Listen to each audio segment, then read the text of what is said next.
we transition here to Minnesota Wild, and I'm okay largely letting the chat drive where we go with some of this. I'll let you just open up with wherever you would like to start. And there's a few things we'll for sure hit on. And again, we're going to have plenty of time to talk about a lot of this stuff as the offseason pushes on. But biggest thing you want to hit on for the Minnesota Wild, whether it's the season, whether it's the series, whether it's this offseason, like where do you want to go? Yeah, and this is how we started off, like way when we first went live here. This is one where it's like the result is the same. The process or the way it played out in getting here drastically different. Like pretty much every time they've gone up 2-1 and losing 6, we feel terrible afterwards and like a joke. And like many games where it's like felt like the Wild didn't belong on the same ice. I at no point felt like that in this series. It was incredibly impressive. And it's also frustrating. It's like, man, what could this season have looked like if we just had like half of the amount of injuries? So big picture, but to just feel really good overall. Gustafsson was an animal. He was incredible from start to finish. Very annoying coaching decisions. Would you feel any better than if the season went better the way we had hoped, but they're playing Dallas in the first round? Yeah, I have no idea. I feel like Vegas was like weirdly a good matchup for us, and we just couldn't execute where we should have. And I think it goes right to what you said: bad coaching decisions. And the jury's out for me. I don't know who's making these decisions because it's happened year after year. I really like. There we go, Cameron. Like Billy G making the lineup wouldn't shock me at all because guess what? We've seen the same freaking result every year since he came here. It doesn't matter who the coach is. Weird decisions being made. Let's play the heavy guy. Let's play like, dude, there is no chance that John Hynes is the one saying, yeah, let's keep Gustav Nyquist in the lineup. That's Billy G saying, hey, we got to find a way to make this trade not look so terrible. And just kept digging himself a bigger and bigger hole. That's the one. It's the hypocrisy for me to Cam's question with the coaching decisions. You know what? We're going to give Gustav Nyquist a chance to work through this one and go out and redeem himself. Meanwhile, one penalty and Zeev Buium doesn't get let back out on the power play in overtime that could have made the difference. Marco Rossi got sent down to the fourth line and plays really well, never gets elevated, even though half the people playing above him played like shit. If you actually want to take the approach of like, oh, we want to let him play through it and make up for his mistake, like, I get it. But this is a guy who has done nothing since he got here. Nothing to show for Gustav Nyquist, who said he'd love to be back with Minnesota. Fans will burn shit if that happens. Burn shit. And I don't know. The whole scenario is just crazy to me, man. Like this is the first time ever, flat out, not lying ever, that I've looked at the Wild and thought, shit, they could win. And they should have. And I feel bad for the guys that were going, dude. That first line, Foligno, Hartman, they deserved better. Faber, Gustafsson, they deserved better. But there was a lot of passengers. And like, am I going to sit here and blame Freddie Gaudreau that he was playing above Rossi in the lineup? Like, no, that's not his freaking choice. But like, still, dude, be better. Like, he had a great season. I felt very bad about things I've said in the past about Freddie Gaudreau. Then postseason comes and we're back to the pumpkin. Like, I don't know, the coaching decisions baffled me. I was so upset. But to Russo's and Joe Smith's point that's been echoed for several months, we clearly know how they feel about Marco Rossi. So there's not even anything else for me to say regarding whether or not he'll be here. It's just great. What's the fashion in which he leaves? Yeah. Yeah, where I landed on that one too, it's like, regardless of who is making the decisions, right? Moving, like, I did not, obviously, I don't think anyone agreed with moving Rossi down to the fourth line, like, at your first opportunity to do so. But then, even then, it works. Scores in 2 games. And let's say, like, you know what? We still want to stick him with, like, let's say you like that trio. like that, because they also did a lot of really good things on that forecheck, coughing up pucks, like extending possessions, like at the same time. Fine, keep them together, give them more ice time. That was my big thing. Where it's like, fine, if you 100%. want to keep these lines together, Make them the third like, line. If you like how, yeah, exactly, where it's like no one would have been arguing with that because you were getting production. And then like there were plenty of times where it was like when they did get thrown out on the ice, it was like, well, this is like a 0-win opportunity for them. Like they're getting these like ridiculously hard minutes, being asked to do things that like this is Brazo's second ever playoffs, Shannon's maybe third, Rossi's first.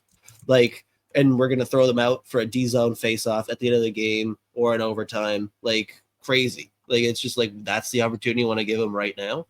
That was the big minus for me was the fact that like fine, keep them together, but like leverage them significantly more, use them way more. Like we talked about it in game 4, I think it was, where Rossi scores, and then those 3 guys are on the bench for 15 minutes.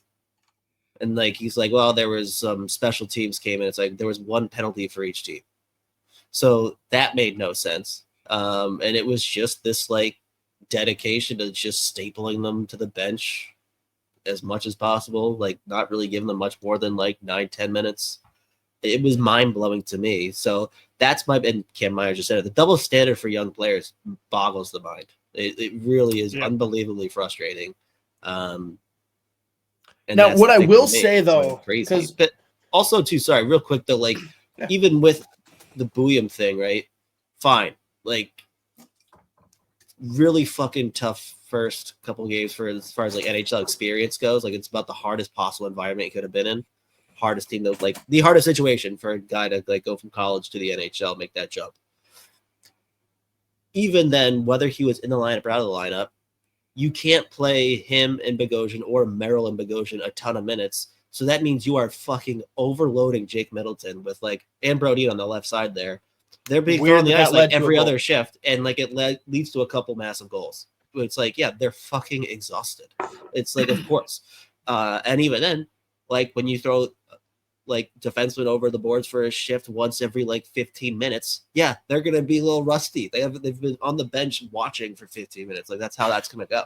So you're like bound to give up like chances that way too. So that was the big thing for me. But like it's weird that it's like it feels like it was such a winnable series.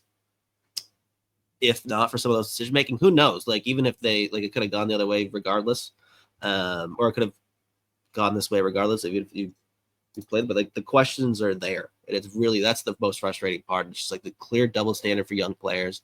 Like I mean, at one point we talked about too, like why not fucking throw in Liam Ogren instead of Gus Nyquist at this point? Like what, like literally, what are you getting with like jumping over the boards? Like I don't know, but it's what it is. But all that again, Mateo, you are throwing these up really fast. So pause on some of those and throw them back up if you want us to talk about them. But for me, Z, the biggest thing that I saw some people saying is like, oh, look at these other teams playing Snuggerud or like doing whatever. Like you got to play these guys and get them experience. Like Bouillon needs this experience. Ogren needs this experience. I think that's an absolute load of shit. You don't just play the guys for experience. You play to win the games. So if you truly think that Merrill over Bouillon is going to give you a better chance to win, if you think Gustav Nyquist over Liam Ogren is going to give you a better chance to win, you do it. I just question whether or not that's valid, right?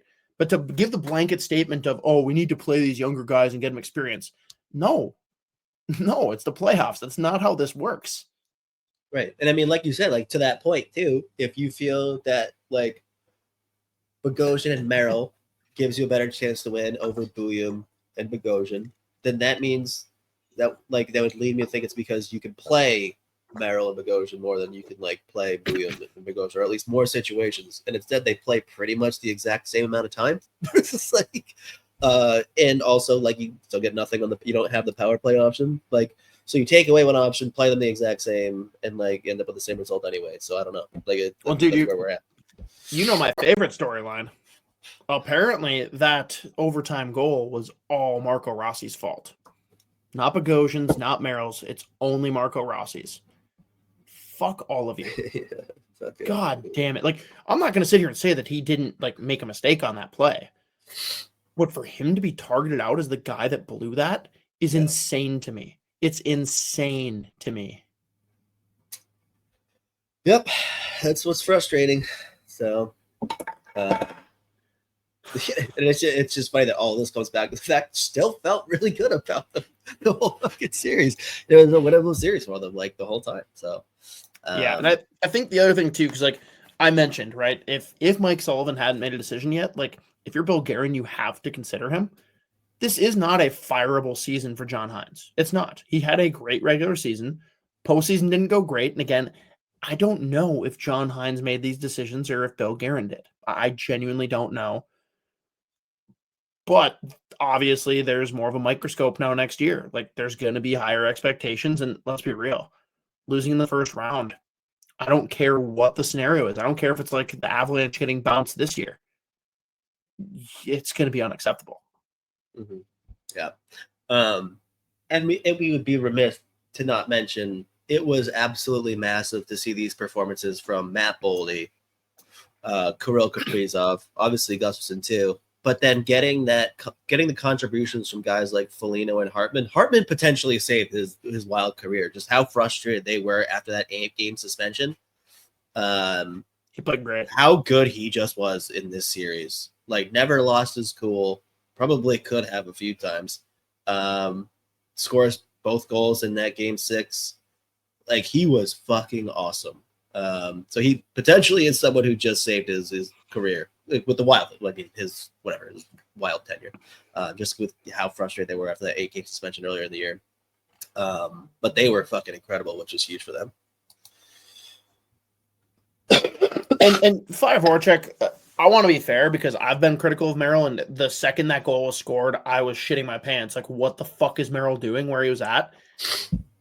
It's an understandable mistake, but it's still one that you can't make in that situation, right? Mm-hmm. And he wasn't awful. Was he great? No. Would Boyum have been enough worse that it doesn't warrant bringing him in to also benefit the power play? No. But I'm also not going to sit here and shit on John Merrill and be like, you fucking lost us this series. He was John Merrill. He was fine until that goal where I was very appalled that he's at the top of the circles. I don't care if he's following his guy and they're in man coverage. You got to have your fucking head on a swivel. And as a defenseman, you don't go high like that when you see that the puck's going below the net. Like, that guy's out of the play. You got to at least turn around and look. Because guess what? If he does, he gets there in time to make that stop. Does that mean it's his fault? No. I think you can put various blame on Bogosian, on Rossi, on Merrill. Like, Rossi's not blameless in that goal. But the way he's been singled out is insane to me. I'll never get over that. I want to know now, what's the edict for the offseason? Obviously, getting Kirill Kaprizov done as close to 12:01 on July 1st as possible is ideal. And he said there shouldn't be any reason it wouldn't get done, which I hate that fucking language. But I'm terrified to think about what Bill Guerin's going to go out and get, especially when his last free agency splash is probably the worst signing in his tenure with Yakov Trenyan, which he played great in the playoffs. He redeemed himself. But guess what? If that's only going to be what he brings, is postseason fourth-line minutes depth guy, you can't be giving him a 4x4. What the fuck?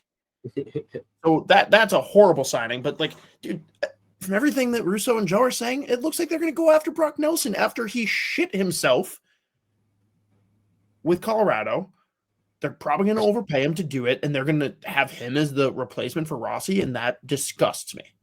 That disgusts me that you would take a 35-year-old Brock Besser over Marco Rossi. It's insane. Cody Hunt wants to know, would we rather have EP40 or MM16, and what would it cost to get EP40? I mean, the reality is, if you can get Mitch from free agency rather than trading for Pettersson, that's definitely a win. And I like Mitch Marner better as a player, but you've got the center aspect, and I don't think Mitch Marner has any interest in signing with the Wild, if we're going to be completely honest with ourselves. Pettersson scares me.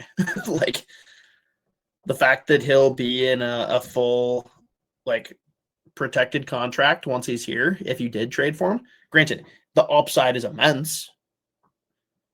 Like, just imagine him playing with Kaprizov and or Boldy. But that proposition, like, what you'd have to give up for him, I don't know, man. I'm probably not really into that. What do you think? Yeah, no, I'd lean more on keeping, like, if you could keep Rossi, and if you had the choice of That's making not a happening. Move, no, I know. But this obviously, I don't think fucking Pedersen or Marner's happening either. Okay, fair enough. But I'm like, this was the question was those two. So like in my head, the ideal thing would be keep Rossi, sign Marner in free agency. Like I am one of the more positive ones still on Pedersen. I just think he's a fucking incredible hockey player in a crazy market with crazy situations going on in the last couple of years. That's my preference for sure. I don't see their thing happening because, like, for me, it's just like it's ludicrous to think like you watched how good Boldy and Kaprizov just played with Eriksson Ek. You have Marco Rossi right there, who's your second leading scorer. He's the only guy that's played in every game the last 2 years. He's stayed healthy since coming back from fucking almost dying. And then you saw how good Ryan Hartman was for you in that fucking postseason and how good he's been. Like, you have three centers that could play right there. It's insane to me, the idea of, like, shipping out the youngest of those three, who has been your second leading scorer, to bring in Brock Nelson, who's 34, 35 years old. It's crazy to me. So that's where I'm at with that, which is what I'm scared is going to happen. And again, like you said, it feels like that's kind of what they like, the idea of. Really don't like that. I don't know. Like the whole Rossi thing to me is mind-boggling, just given the fact that he's been so good the last couple of years. You're seeing everything that they've asked of him, he's done. And I mean, he's even produced when he's been like stable to the bench at times. Like, so I don't get it. I don't think I'll ever get it.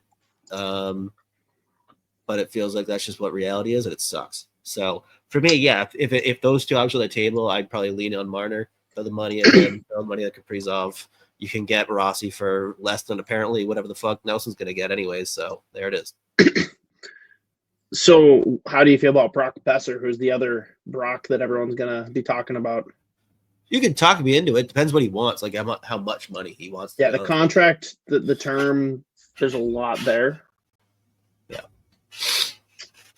I'm scared about what they might invest, but like I don't hate him being a guy that can play on your second line and actually give you another dimension of offense. But if he comes in and he wants like a 9x7, no. Right. Yeah, no, that's scary. Sorry, like Ben Hankinson, I love you, buddy. And I'm sure you can get that from a team, but I don't want it here. Yeah.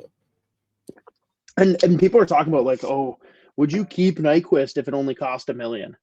No, because that's a roster spot that we're taking away from young guys yet again. Liam and he can't do it. He can't. Yeah.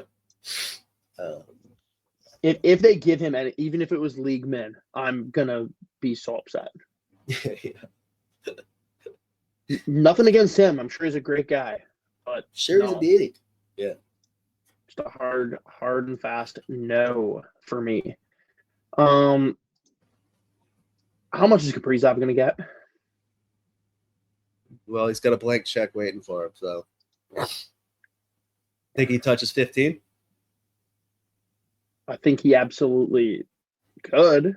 I still wonder, like, is the conversation, all right, Kirill, here's a piece of paper. You write your number down. Just know that the higher the number is, the less help you're going to have. Take your pick. I think that's what the conversation probably is and probably should be, to be honest with you. People think that he'll go 13, and I think that's not happening. I think 15 is about right. 16, I'm okay with. I'm not as happy, but I'm not going to say no. If it's a 17, that's when I'm a little wary. But again, you're going to do whatever you have to do because you cannot afford to lose him. So, yeah. But I think 14 and a half, 15 is probably the number in my mind. If he takes less, awesome. Like, I will be thrilled. but I don't know. Oh, here's a real question. Z, does Billy get baited by contract year JoJo again? He might. He looked good. Might. He looked good. As much as I love JoJo, I'll lose my shit. Tell you what. If it's between him and Nyquist, I'll take JoJo. Yeah. Oh, 100%. Yeah. So. Yeah. These are really, like, there have been so many times now where I'm like, man, this option feels, or this, like, possibility or whatever is on the table. It's like, that feels like the obvious decision that they should make right here. And they're like, yeah, we fucking hate Marco Rossi, actually. Like, oh, shit. I didn't see that one coming. Oh, no. I'm just, like, so nervous about where Rossi might end up. I'll take him. Yeah, Cole, you're not wrong. You're not wrong. Oh, man. Mateo asked, how long after July 1st does the trade conversation start? For me, I'm giving it a week. After that, I'm scared. Yeah, probably. It's probably where I'm at. You can't afford to lose him. You cannot. Well, also, like, lose a trade. Let's say you're trading him and you're intending to sign the replacement or whatever. How many guys are available 7 days after July 1 that are worth, like, throwing legit dough at? You know what I mean? And Cosgrove is replying to him, and Cosgrove, July 1st is relevant because Kaprizov cannot sign his extension until then. Yeah, okay, sorry. We did mean Kaprizov, yes. No, Rossi will be traded before the draft. Yeah. He has to be. If he doesn't, it's because the market for him is so bad that they couldn't pull the trigger on anything. Yeah. Which, after the way he was deployed, his value can't be high. Yeah, it's not like they fucking, like, did anything to boost the stock, you know what I'm saying? I don't understand why you do, like, you've got to have some level of, like, petty bitterness towards a guy to not only hurt the team and hurt him to the point that now you can't even trade him, but hey, you proved your fucking point. Good job, Bill. Yeah. I'm going to need you to sign my Rossi jersey, by the way. Yeah, I guess so, right? Motherfucker. What jersey do I need to get to, like, really test this out, though? Because, like, I can't do someone that's already been signed. Like, if it was, like, Boldy or Faber, it's like, well, no, they're here long term. I need it to be a young guy that people are confident in, and I will not do Zeev Boyum because I would be terrified to be the cause of that. But pretty much anyone else is on the table. Ooh, Yurov could be a good one. That's where I was about to go. Yeah. Yurov could be a good one. If someone sends me a Yurov KHL jersey, it'll be up immediately. Yeah. Last thing on this, though, that we have to at least mention is Marc-Andre Fleury. The fact that he got traded and re-signed here was fucking awesome for this franchise. Like, having players like him not only, like, whatever, accept the trade here, but then choose to stay and, like, clearly love it, accept the role. At no point was he bitter about not being, like, the 1A or whatever. Like, stuff like that to me is huge for organizations like the Minnesota Wild, where it's not necessarily, like, a hot spot for, like, some of the biggest stars in the show to sign or whatever. It was really fucking cool having Marc-Andre play for the Minnesota Wild for, 4 years? Like, very, very cool. Got a lot of good performances. Got a lot of great fucking just, like, overall media presence in general. Like, really cool dude. Obviously a legend in the NHL. It was fucking awesome to have him here. Like, it's very, very sad to see him go. Whatever they have to do to keep him around, do it. I don't care. Him and Zuccarello, whatever that fucking guy decides to stop playing hockey. that'll be part of the Kaprizov contract too, Zuccarello. Yeah, his comments were fun. Yeah. If I end up in the front office, I'll get Kaprizov to sign. Yeah. Like, what? Player GM. Yeah. That's fun.